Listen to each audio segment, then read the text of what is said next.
Ay ako may bisita na naman din eh. Eh dumayo din ang tanghalian. Sakto ho ang dating natin. Sakto ang dating eh. Tayo ho ay naghahanap buhay sa bukid, naglilibot ho tayo. Ay Ay nakapa. naisipan ko kung dumaan din kay paring Ador at balita ko may pagawang bahay. Ah, hindi natin pakikita mo ng bahay. Ayan. Hindi muna natin i-expose sa kanang bahay reveal. Ibig ko Ating sabihin, pangula, mayroon ating nilagang baka. Siyempre, ang aking masaon. Yan, ang aking kuya lang daw, napakagaling. Kung kayo kukuha ng masaon, ay, kain kuya lang daw, kain. aray, Kain tayo. Sandok. talagang sabi ko tamang-tama ang dating ko. Tama, dating mo, sumando ka riyan, kumain. Hindi ako sanay. Dapat nga yan, nilagang kalabaw, wala lang mabilay, wala pala dyan sa Rosario. Masarap po gulay na aray. Yan, Yan ho. pichay bagyo. Pichay bagyaw. Wow, tsaka yan, sweet corn. Corn. Ay, yung lagay mo diya, yan. Wow, sabaw, sabaw. Sabawan mo.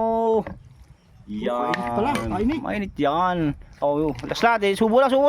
Parang masarap, parang gatil na aray. Ang gata. Oh, kung okay lang. Baka, Nga. no? Baka yan. Oh, ano masasabi mo? Napakasarap! Yun! Ay, napakasarap daw naman eh. Ay, ako muna kakain. Wala akong cameraman. Kain na na. Kain na tayo mga bossing.